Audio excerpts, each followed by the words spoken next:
Hey, what's going on, guys? This is Kaufman is Alive. I look at comic books new and old, and today we're looking at a seminal comic book from Marvel, X-Men #1 by Chris Claremont and Jim Lee. And I've got the gatefold cover here that collects all of the 4 covers that came out for this issue. I've got a couple of the other single covers here. So Marvel released, 4 different issues with a different cover that you could connect, and then after that, they released this a collection of all of them together like this. So, highest selling comic book of all time is what I've heard. So, having 4 or 5 different covers, there's probably a good reason for that. The cool part about this gatefold cover is the inside of it is actually this giant poster. One of my favorite drawings ever of the X-Men. Got Scott Williams inking all throughout here as well. So really cool cover and inside cover. Certainly kind of a gimmick, but just one of the best drawings of X-Men ever. I mean, I really get a nostalgic feeling every time I pick up this comic book, especially this gatefold. I must have looked at it, thousands of times when I was a kid, and it still just gives me that, great nostalgic feeling every time I pick up this book. So, starts off Magneto. He's kind of the main character of this book, really. And we start off with him being infiltrated by these astronauts here who actually just want to join him on his newly rebuilt asteroid M. Some classic shots of Magneto to start off here. I love this face. Some great rendering on that face. One thing I noticed flipping through these actually is that the newsprint, the original comics that came out before they collected the covers, the originals are in newsprint, and these are on like glossy paper. And actually some of the pages have ads in the different places as well, which kind of make the storytelling a little bit different when you read it in the collected version here. Like on this page, we start off, we go over to Russia here at the bottom of this panel, and then there's an ad, and then we get the rest of the dealings with Russia and Nick Fury here. While in the other version, it's all collected here in one page. I think I kind of like that setup a little bit better here. And the colors just pop a lot better on this glossy paper as well. So we get the big team shot of the X-Men. They're actually split into 2 teams at this point. Not the blue and gold team just yet, although that does happen here. But they're just working in the danger room right now. And Forge, Banshee, Cyclops, Storm, Professor X, and Jean Grey are all on one side, and we got Rogue, Iceman, Colossus, Wolverine, Gambit, they're on the other. They're basically playing tag in this new danger room that they've created that can basically mimic anything that they want, any kind of battle setting that they want.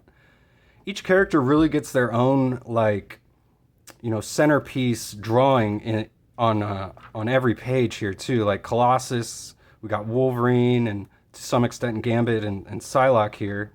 And on the previous pages, we get a big establishing shot here of Jean Grey with the Professor, and Rogue gets her own little pinup shot here. So Psylocke in this classic Jim Lee pose, just a great panel here.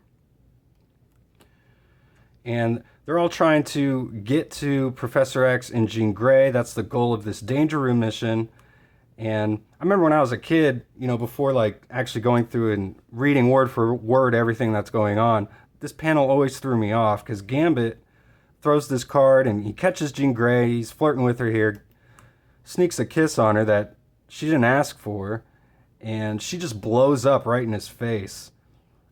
It turns out these are the, danger room robots. So Gambit, he's technically eliminated from this game, and Jean starts going on about how those eyes, that grin, the body, it takes a girl's breath away as she's teasing Scott here about the kiss that Gambit laid on her robot. But then this is the real Jean Grey and Professor X, and at that moment, Wolverine comes right through the floor, and in a classic panel here, pops the claws right into Charles' face. Kind of makes Cyclops mad. He's like, you proved your point.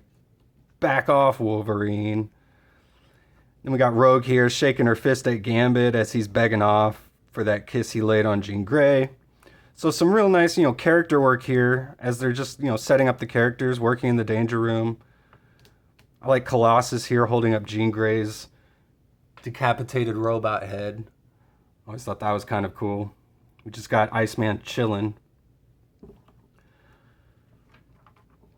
So, Magneto, he's decided to bring these people who are trying to infiltrate Asteroid M on board here, hear them out. And Magneto, he's having a problem trying to figure out what he wants to do. He's trying to stay out of battle, out of any conflict, but unfortunately, it just keeps finding him. So one of these soldiers shoots one of the other ones, and that sets Magneto off, and he kills the other guy. And we get Fabian Cortez. This is his first appearance, and he's trying to reason with Magneto and just make him realize that the mutants need Magneto. So we're back at Xavier's school here. We got Professor X talking about the blue team, how Cyclops needs to form that team, and Storm will have the gold team in reserve. So this is the first time we kind of get that. Like a home team and an away team for the X-Men, which is pretty cool. Liefeld kind of did that in Youngblood as well. Rob Liefeld, that is. So we get Magneto. He's bringing out this submarine that has nuclear missiles on it from the depths of the sea, and he's stealing all the nuclear missiles to try and, basically threaten the rest of the world. And the X-Men show up, and of course Rogue has a history with Magneto, and they're trying to figure out what he wants to do, and they're obviously they want to stop him from launching these nukes. So they start attacking him, even though Magneto actually doesn't want to fight him, and he even says, I could destroy your aircraft, but I'll just freeze it. So they jump out of the plane here, and they're trying to battle Magneto. Magneto, though, he's really, got their number, of course. So get the classic shot of Gambit throwing his cards here, which I brought up in my Gambit #1 video. You should go check that out. Gambit artists always have this drawing of him, like leaning forward and shooting his cards out like that. We get Psylocke showing off here, kicking Magneto right in the face. A classic Psylocke pose. I think it's been stolen hundreds of times by other artists. So she's about to put an end to Magneto, but Magneto drags her back using his powers, but Wolverine goes in for a kill shot. And Magneto's even like, good lord, this man's trying to kill me. They're not messing around this time. And he's just trying to keep them away from him. So Rogue finally flies up to Magneto. She's trying to reason with him, but right at that time, the military comes in and blasts Rogue with these missiles. And that just absolutely sets Magneto off, and he detonates a nuclear missile. So that's pretty much the end of that battle. Then we get Fabian Cortez trying to console Magneto here and get him to follow what Fabian wants. Trying to get him to place his faith in Fabian Cortez as the leader. So the X-Men, they're searching for Rogue, and it turns out she's on Genosha. And that's when the Acolytes all show up in their first appearance. And we get a battle between the X-Men and the Acolytes here.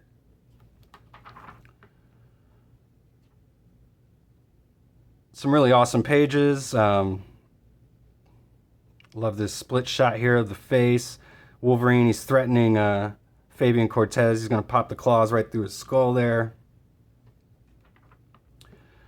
But right then we get Magneto showing up, and another classic double splash page here. Really awesome Magneto. I really think Jim Lee draws the best Magneto. Don't think it's really up for too much debate, but that's the end of the issue here. But that's not all, because there's a villains gallery of all the villains that Jim Lee was intending to use on the X-Men here. I don't think we ever got the Loki story. He only sticks around for, you know, maybe about a year or so on this title before joining starting Wildstorm and the Wildcats. But we get a Blast from the Past pinup page as well. The X-Men in kind of their classic 60s uniforms here. And then the classic pool shot of the X-Men lounging on the pool. Can't beat that one. And even more villains to come. So, Shinobi Shaw.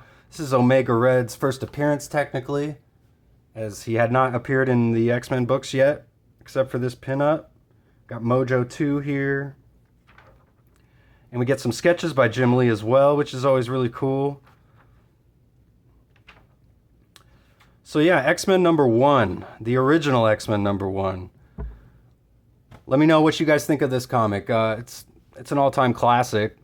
One of my favorites. Some great art in it. Chris Claremont writing. So really can't go wrong.